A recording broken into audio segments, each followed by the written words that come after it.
All right, so we got the basics down. You can figure out the chemical formula from the name and the name from the chemical formula. But now we need to bring in another variable here, and it's a different kind of ion. So far we've been talking about what we would call monoatomic atoms or ions. Those are ions made of just one atom. Now we're going to look at polyatomic atoms. So this poly means many, and atomic means atoms. So these ions are made of more than one atom. Okay, so polyatomic ions are positive or negatively charged, covalently bonded group of atoms. So you treat these things as a group, as a unit. This polyatomic ions. Okay, so and some of you just got to memorize them really. And the more you see them, the more you'll get used to them. But in the meantime, you're going to need to reference back to your notes and look them up to find the formulas and the charges on these things. So here they are. Boom. Okay. Ammonium is the only positively charged one on here. Okay. And it's this whole unit here. This NH4 has a positive one charge on it. Okay. So when you're working with these, you treat them as one thing. It's almost like this is just one particle. It's made up of several, but it behaves like it's one thing. It moves around together. It has a charge on the whole unit. Okay. And if you look at a lot of these, the endings on them will be 8 or, a lot of 8s. There's some other ones that will have an ite and, um, let's see, ammonium is a little bit different. Okay. So you just got to remember these polyatomic ions and be able to recognize them when they come up. All right, so we'll get some practice with these. So how do we name ionic compounds with polyatomic ions? Okay, so very, very similar to before. Write the name of the first element. It's going to be the metal, or if it's a positively charged polyatomic ion like ammonium, the ammonium would come first, right? So whatever's positively charged, you write the name of it. If it's a polyatomic ion, just use that special name for the polyatomic ion. Okay, easy as that.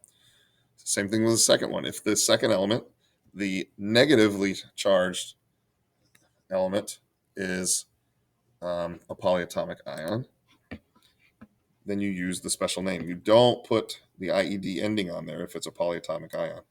Okay, you just use its name, and that's it.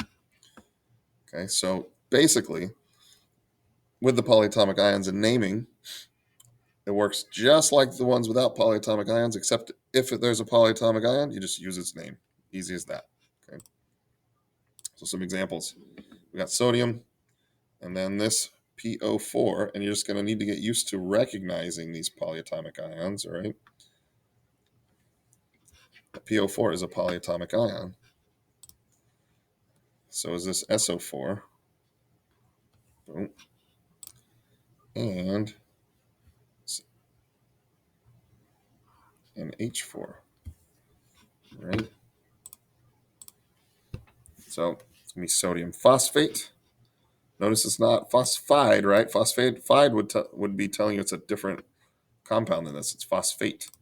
And you've got magnesium sulfate and ammonium chloride, right? So we got a little practice with this. So go ahead and pause. Try these out for yourself. And come back and check your work. All right, go ahead and try them. Okay, so I'm going to run through these pretty quick because the naming is pretty simple, right? You just got to recognize these polyatomic ions. So there's one here. That's sodium nitrate.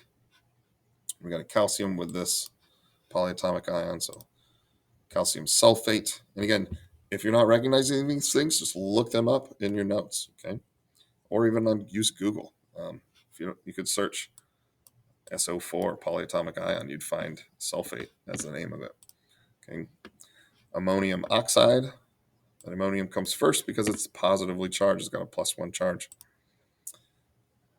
We got magnesium phosphate and ammonium nitrate. All right. So again, if that didn't make any sense, go back, watch that explanation again, ask for some help. We'll get it cleared up. So the last bit here is going the other direction, right?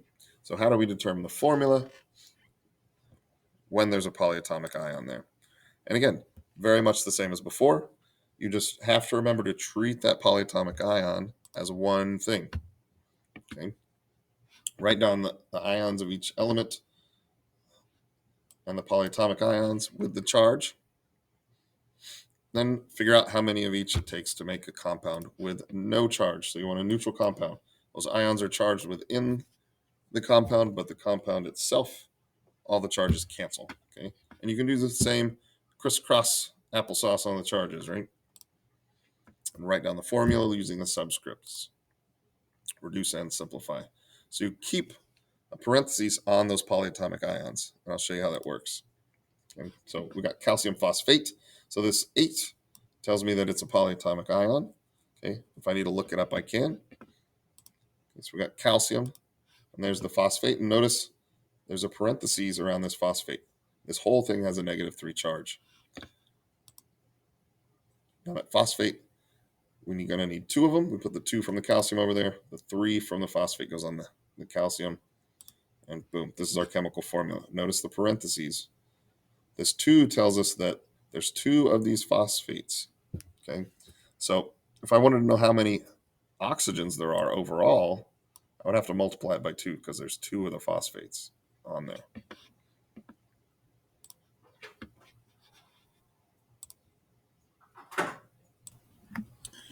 So again, just to mention a couple important things here, helpful hints.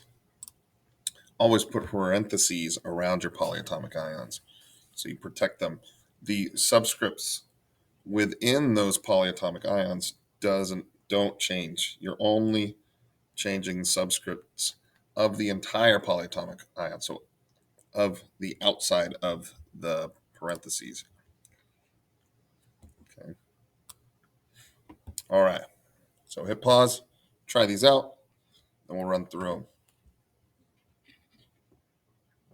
Okay, so barium sulfate. Barium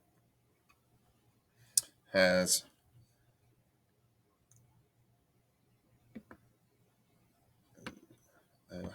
what is the charge on barium? Hold up. All right, I had to look that up myself. So barium has a +2. Check on a periodic table, group 2, +2.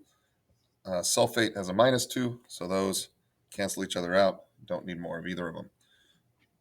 So aluminum carbonate, it's going to be Al2CO3. And notice the parentheses here. This carbonate is protected, right? It stays CO3. You need 3 of them to make a neutral compound. That's what this subscript does, okay?